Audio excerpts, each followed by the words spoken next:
Are we live? Are we live?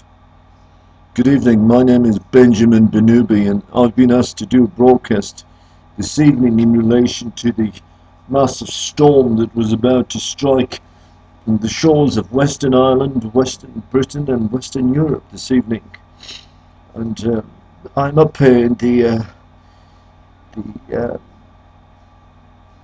the Alaskan wilderness at the Irish North Pole outpost, and we're researching these recent weather patterns that have been battering the shores of Western Ireland, Western Britain and Western Europe for the past 5 or 6 months. And so far we haven't uncovered anything of note yet, except for we did uncover what looks like to be a prehistoric beast that was buried in the ice, and we estimate it to be approximately 50 to 100 million years old. But as you know, that has absolutely nothing to do with the prevailing weather conditions, and it is in fact subject for people of a more scientific nature than myself.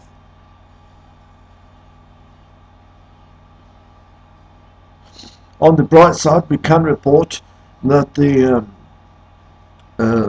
Storm Cecil that was expected to batter the shores of Western Ireland, Western Britain and Western Europe this evening, he will not be coming. Apparently he will not be coming. We've got a message from him yesterday that he won't be able to make it, and the massive storm and torrential downpours and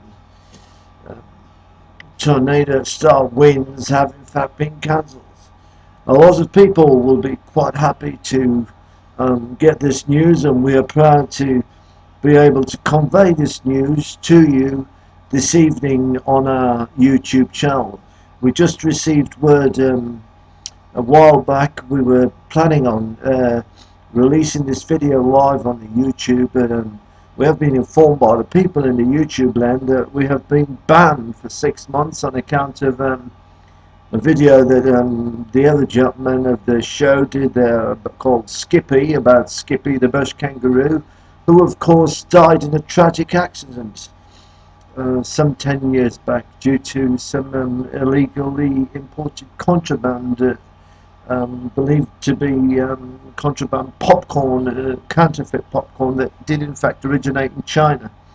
Where exactly in China we do not know, but we do know that it wasn't the real deal, and it did in fact, after Skippy managed to break into a SUV, we think he used some kind of a hammering instrument, may in fact have been a koala bear, that he bounced off the SUV's window to gain access to the popcorn. And after Skippy consumed the popcorn, he went off, as you do when you're a kangaroo. He bounded off into the bush for approximately 60 to 70 minutes, and was then that the acidic enzymes that were also in Skippy's stomach reacted with the popcorn and blew him to smithereens. Unfortunately, we had some sad music in that video.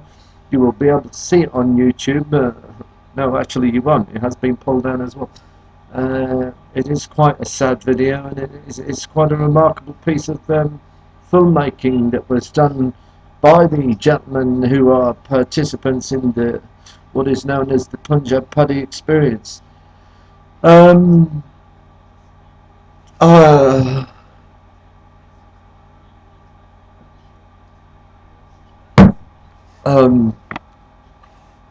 Another thing that we have observed up here is that it is very white.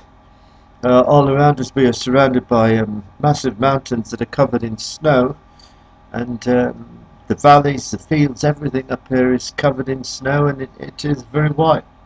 And we'd like to inform people that there may be flash photography we are going to go live out into the wilderness very shortly to film this incredible whiteness. And actually, we would like to advise people that there may be flash photography involved in the upcoming video segment, as a lot of the crew up here are prone to dancing around in the snow naked, and we believe that if you are of a temperamental nature, or if you're a member of a monastery, or I don't know what you would call it, if you're a convent type of person, a nun, we would advise you not to watch it, because there may in fact be a lot of naked people dancing around with their tackle.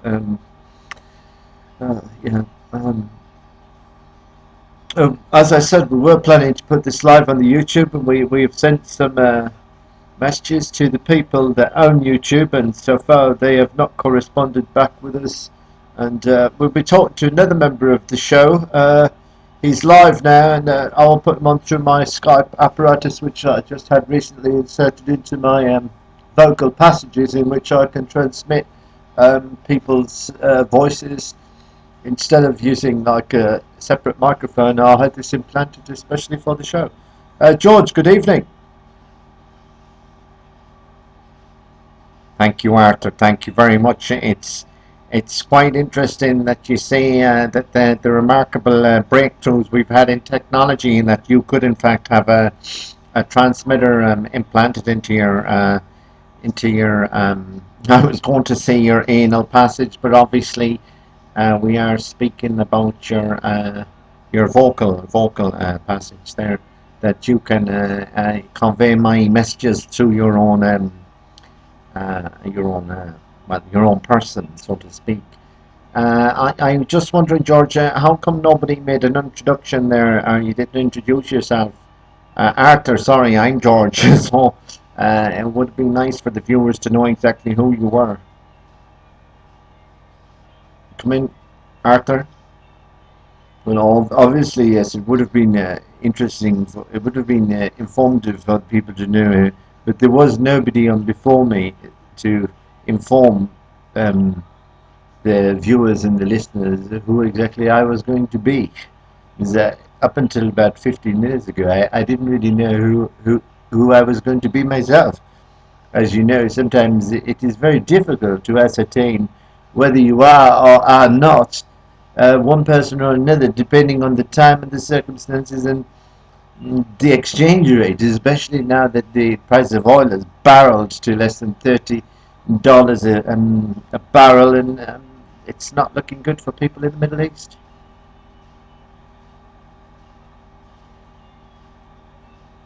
You know, I honestly can't understand what kind of point you were trying to make there, Arthur. I was referring to the fact that you didn't introduce yourself, so and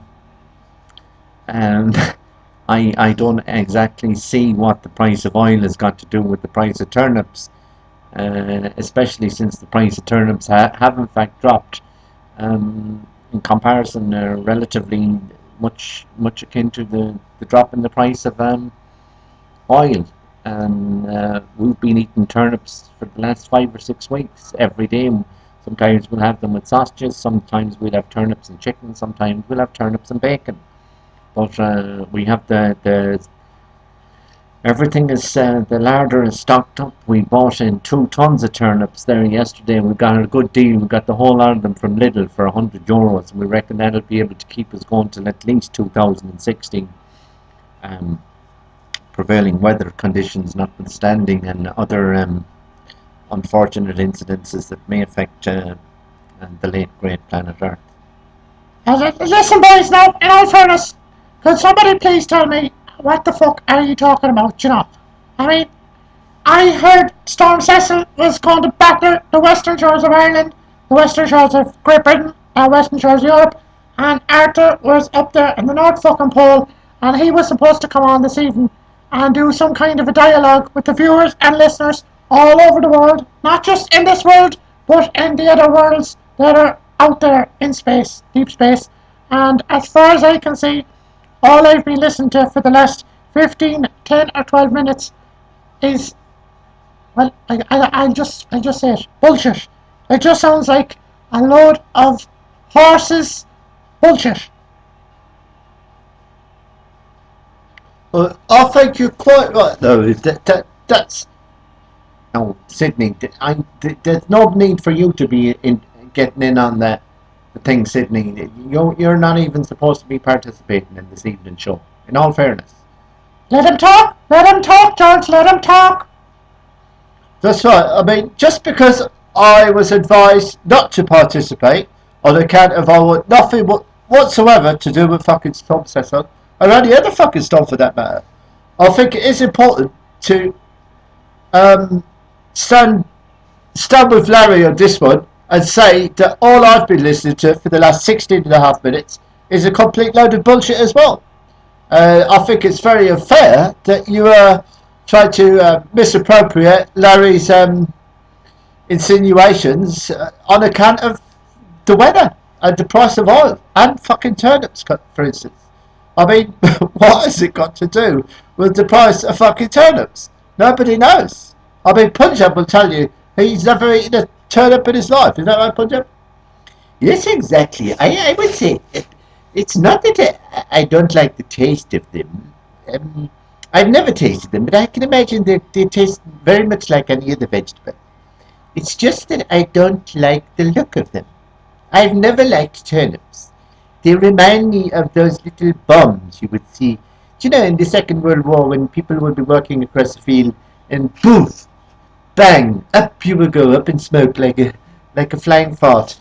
Well, that's what they remind me of, those things, you know, like whatever that you throw around with. And actually, somebody threw a turnip at me when I was a little boy. And I tell you, it wasn't an enjoyable experience because the turnip was thrown from the top of a 25-story building as I was vacationing with my family in New York. And of course, it hit me. By the time it hit my head, it was traveling at a speed of about 265 miles an hour. It was lucky that it just glanced off the side of my head. If it had hit me on the top of the head, I would have been dead. But it glanced off the side of my head, and it put me in a coma for 2 years. Now, this is why I've never eaten a turnip, and even the sight of them makes me quite squeamish.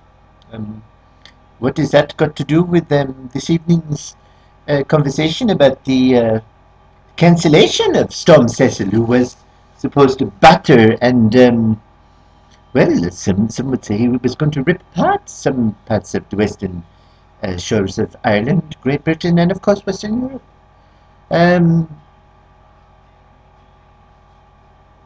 No, I think that's just complete. You know, if we started off now this evening, you know, if we started off doing a kind of it was supposed to be a geographical thing with Arthur up there in the Antarcticas, right? I think it's the Antarctic now, in all fairness, George. Antarcticus means there's two of them, and there's only one of them. I don't need any English lesson now, Larry, in all fairness. Just, you know. Right, fair enough, fair enough. But what I think this video is just going. I think it's getting a bit kind of woo. Gentlemen, please. I see the time is up. The time. This evening's time limit has been reached, and we will, of course, have to say goodbye to the viewers this evening because of the fact that it is Tuesday evening and there are important matters that we must concern ourselves even more so than the fact that Storm Cecil, the little bastard, has been cancelled and will not really be coming anywhere near the western shores of Ireland, Great Britain, and of course Western Europe. But as such, we would like to thank you all for listening tonight, and we would like to say good night, God bless, and good luck, yeah, that'll do as well. Good luck, because, you know, if people might be thinking, you know, these boys, what kind